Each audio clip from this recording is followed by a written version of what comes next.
Noong panahong yun, isa sa kanila ang nagdeklara na sila ay kabilang sa Hell King Clan, at sa kanilang grupo, may isa na nagtataglay ng kapangyarihan ng Golden Lion.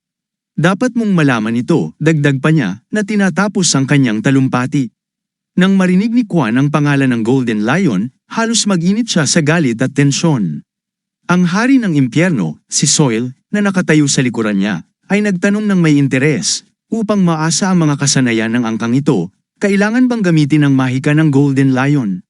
Ipinaliwanag ng bagong dating, oo, at ang pagka-master ng mahikang ito, binigyang diin niya, ay walang hangganan. Napansin agad ng Golden Lion ang kanilang kaba, na agad na naging halata sa unang tingin. Hindi pa tayo nagsisimula, pero kinakabahan na kayo, sabi niya nang may mapang-uyam ng ngiti. Gayunpaman, kahit sino pa man siya, hindi sila basta-basta susuko sa harap ng Golden Lion. Mapanlait niyang tinawag ang grupo bilang isang koleksyon ng mga krisis na lalo pang nagpataas ng tensyon. Sa parehong sandali, nagningning ng pula ang kanyang mga mata, at ang kanyang hininga ay naging pulang ulap. Ang ulap na ito ay kumalat na parang apoy, sinusunog ang espasyo sa paligid. Ang kanyang nakakatakot na ngiti ay tila tumutusok sa pandinig ng mga mandirigma na nagdulot ng labis na pagkaasiwa. Napakalaki ng tensyon na ang ilan sa kanila ay nagsimulang umubo, na parang nasasakal ng hindi nakikitang puwersa. Walang duda, ito ay mahikang nagpapahina sa kanilang mga katawan, iniiwang pagod ang mga ito. Nang mapagtanto ito, isa sa kanila ang sumugod sa laban nang hindi naghihintay ng utos. Sinubukan ni Yungu na pigilan si Chano, ngunit huli na dahil pumasok na ito sa labanan nang hindi iniisip ang mga kahihinatnan. Sa sandaling yun, ang mga kamay ng Golden Lion ay nagsimulang mamula, na parabang napuno ito ng hindi kilalang enerhiya. Patayin sila, utos ni Chano, at ang kanyang mga mandirigma ay agad na sumunod. Ngunit ngumiti lamang ang Golden Lion at nagpakawala ng nakakatakot na tawa, na tila nasisiyahan sa sitwasyon. Habang papalapit ang mga mandirigma, lalong lumiwanag ang kanyang kamay, na senyales na mas lalo pa niyang pinapalakas ang kanyang kapangyarihan. Nang halos malapit na si Chano, naramdaman niya ang buong lakas ng kapangyarihang ito. Hindi lang si Chano ang nakaramdam nito, pati ang mga nasa malayo ay damang-dama ang mapanirang impluwensya nito. Sa puntong ito, napagtanto nilang lahat kung gaano kalakas ang kanilang kalaban. Ito ang kapangyarihan ng liaison, isang mahikang lumilikha ng peripheral beams na may matinding shockwave. Sa buong Kudumon faction, iilan lamang ang may kakayahang maabot ang antas ng husay na ito. Ang mga karaniwang mandirigma ay walang laban sa ganitong pambihirang lakas. Wala silang magawa kundi ang magtiis, nararamdaman ng sakit na bumabalot sa kanilang buong katawan. Pilit na sinubukan ni Yang Ho na pigilan si Chano, ngunit tila huli na ang lahat. Isang hampas lamang, at bumagsak si Chano, wala ng buhay. Nabigla ang mga mandirigma sa kanilang nakita, at natulala si Yang Ho, na nagtanong sa kanyang sarili, bumalik na ba sila sa mundong ito? Ano man ang gawin niyo, mananatili kayong mga hamak na daga, pangungot siya ng Golden Lion. Ngunit hindi nagpatinag si Yang Ho. Upang malaman kung sino ang daga dito, kailangan muna nating maglaban, sagot niya, na sabik ding makipaglaban. Upang patunayan na mali ang Golden Lion, naramdaman ni Yongyun ang galit na kumukulo sa kanyang kalooban, na nagdudulot ng pagkabalisa sa kanya. Si Quan naman ay puno rin ng diwa ng pakikipaglaban, handang sumabak sa anumang sandali. Alam nilang hindi nila maaaring sayangin ang pagkakataong ito para sa labanan. Gayunpaman, naramdaman ng Golden Lion ang kanilang presensya sa likuran niya at agad na lumingon upang tumingin sa kanila ng direkta.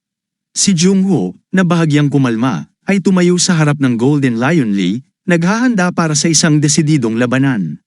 Sinasabi nilang ito ang pinakamahusay na espada sa Hu Province, at ang iyong lakas ay kahanga-hanga, wika ni Lee, na tinawag siyang Mal.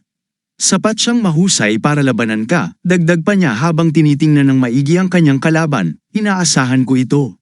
Hindi ako maaaring lumaban ng mas masama pa rito, wika ni Lee nang may kumpiyansa sa sarili. Tinanong ni Noah, hindi ba mas maganda kung one-on-one ang laban? Ang ideya ay tila nagustuhan ng lahat. Napatingin si Jung-ho nang may gulat, hindi niya inaasahang marinig ang ganoong mga salita. Ngunit nagpatuloy si Lee, tawagin natin itong isang patayan at ibigay ang lahat ng ating lakas. Samantala, may mga bagong mandirigma mula sa panig ng Golden Lion ang lumitaw sa bubong, handang makipaglaban. Isa lang ang kanilang layunin. Lipulin ang lahat ng kalaban mula sa mundo.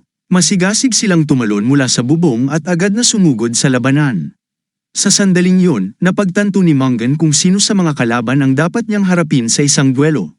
Ingatan mo ang sarili mo, ito lang ang naipahayag ni Jungho sa kanyang mga mandirigma bilang babala. Agad na sumugod ang dalawang panig sa isa't isa, at nagsimula ang labanan. Ang mga mandirigma ng Golden Lion ay may iisang layunin lamang, pumatay, dahil yun lang ang alam nila. Sa kanilang grupo, may isang malaking lalaki na may hawak na karit na nakatali sa isang kadena, na parang laruan lamang sa kanya. Sa isang galaw ng karit, nagagawa nitong hamatin ang hangin at lumikha ng nakakatakot na linya ng atake. Nang iwinasiwas niya ang karit, bumagsak ito sa lupa sa harap mismo ng tatlong mandirigma, na nagdulot ng matinding takot sa kanila. Ang mandirigmang may gintong buhok ay tumingin sa kaliwa at nakita ang isang eskrimador na papalapit sa kanya. Siya ang naging pangunahing target ni Manggan, na nagpasya na ito ang kanyang pangunahing kalaban. Una, nais niyang ilihis ang pansin ng kanyang kalaban bago ituon ang sarili sa isa sa tatlo. Ito ang kanyang plano. Gayunpaman, kahit nakatayo lamang, ang mandirigmang may gintong buhok ay nagpapalabas ng enerhiya na nakaapekto sa buong labanan. Ang enerhiyang ito ay parang nag-aapoy na apoy na kumakalat at lumilikha ng panganib. Ngunit sa kabila nito, nagawang makalusot ni Manggan ng mas malapit, sinasamantala ang pagkakataon. Pinili niya ang kalabang ito dahil ito ang mukhang pinakamalakas, maliban sa Golden Lion mismo. Sa parehong sandali, nagpasya rin si Soil na kumilos. Sa may kalmadong mukha, sumugod siya sa labanan. Samantala, napaisip si Quan na tila kulang sila ng isa pang tao sa ganitong sitwasyon. Tahimik at brutal siya sa labanan, ngunit siya ang pinakamaasahang kasama. Ang kanyang tulong ay magiging napakahalaga ngayon, naisip ni Quan. Gayunpaman, ang mga iniisip ni Quan ay biglang naputol ng isang malaking kalaban ang lumapit sa kanya at nagpakilala bilang, "Ako si Choyon." Hindi nagdalawang isip si Quan at agad na umatake, mariing sinuntok ang kalaban. Subalit, itinaas ni Cho ang kanyang kamay at tinanggap ang suntok ng tila walang kahirap-hirap. Kalma namang ipinaliwanag ni Cho na ang pagiging disipulo ni Baek Jong-moon ay wala ng halaga ngayon. Ngunit nang simulan ni Cho na insultuhan ang kanyang guro, parang tinamaan ng matinding dagok si Quan. Hindi na niya napigilan ang sarili, nagmumula sa sukdulang galit, ang kanyang mga suntok ay naging doble ang lakas, bawat isa ay puno ng determinasyon. Ang mga depensa ni Quan ay napakatatag na tila imposibleng mawasak.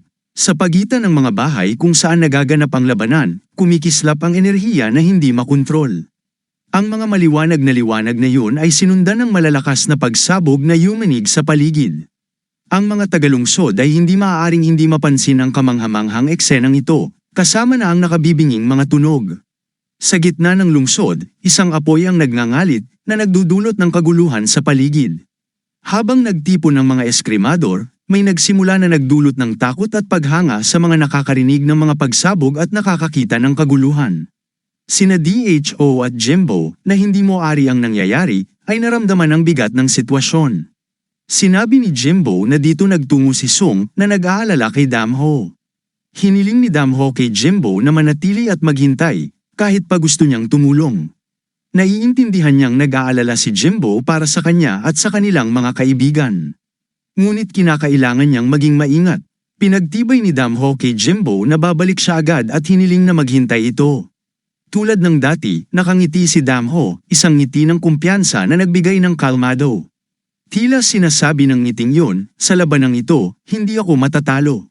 Samantala, nagdepensa si Quan ngunit agad siyang tinamaan sa braso. Ramdam niya ang lakas nito, hindi lang mahirap tanggapin, kundi tila masakit na nag-aapoy.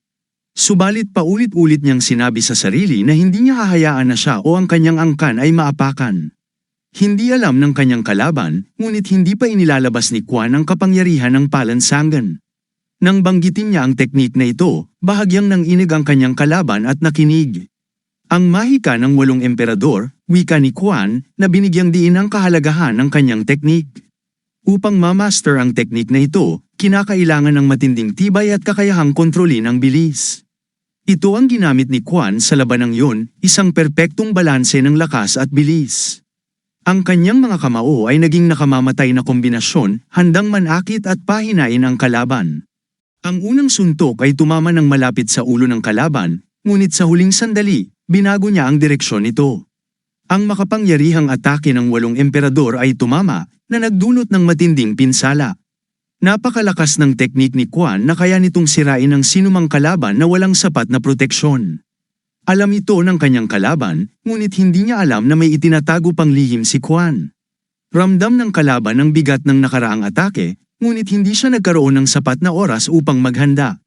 Muling nagpatuloy si Quan sa pag-atake, pinakawalan ng sunod-sunod na suntok na puno ng mahika ng 8 emperador. Isang malakas na sigaw ang pumailan lang sa battlefield nang tamaan si Choyun ng isang napakalakas na suntok, dahilan upang siya'y mabuwal. Ang mga mabababang ranggong mandirigma ay natigilan nang makita ang kanilang kapitan na nasasaktan. Ang 8 pormasyong ginamit ni Quan ay nakabatay sa kapangyarihan ng 7 kakaibang halamang gamot. Bagamat bawat isa sa mga ito ay may napakalakas na kakayahan, ang paggamit sa kanilang potensyal ay nangangailangan ng malaking enerhiya. Sa kabila ng tagumpay ni Quan, ramdam niyang halos nasa sukdulan na ang kanyang panloob na lakas. Kahit pa may bisa ang mga halamang gamot, alam niyang hindi niya kayang talunin ang lahat ng kalaban. Samantala, napansin ng kalaban na nauubos na ang lakas ni Quan at sinamantala nila ito. Sumigaw sila ng "Mamatay ka na", sabay sugod gamit ang kanilang mga karit. Ngunit si Quan ay may nakahandang sorpresa. Ang unang suntok niya ay tumama ng diretso sa ulo ng kalaban, dahilan upang madilim agad ang paningin nito. Sunod-sunod niyang pinatumba ang ilan pang kalaban na nasa likuran ng una. Sa gilid ng labanan, isang dalaga ang nanunood habang nag-aalala para kay Quan. Ngunit patuloy pa rin si Quan sa pagbagsak ng mga suntok sa dibdib ng mga kalaban, pinapalayo sila sa labanan. Ang ama ng dalaga, naramdaman ng panganib, kaya't niyakap niya ang anak upang protektahan ito mula sa posibleng atake. Kahit nasa gitna ng laban, nananatiling maingat si Quan. Alam niyang ang kanyang tibay ang susi sa tagumpay. Sinuri ng ama ng dalaga ang sitwasyon at napagtanto na kalahati ng mga sundalo ang napatay na sa labanan. Sa kabila nito, ang mga tauhan ni JN-RU na nasa harapan ay patuloy na lumalaban upang manatili sa laban hanggat maaari. Habang papalapit na ang rurok ng labanan, lumitaw ang isang kalaban na may makapangyarihang mahika, ang espiritu ng pilak na espada. Ang kanyang mga kalaban ay naging sobrang maingat upang maiwasan ang kanyang mga atake.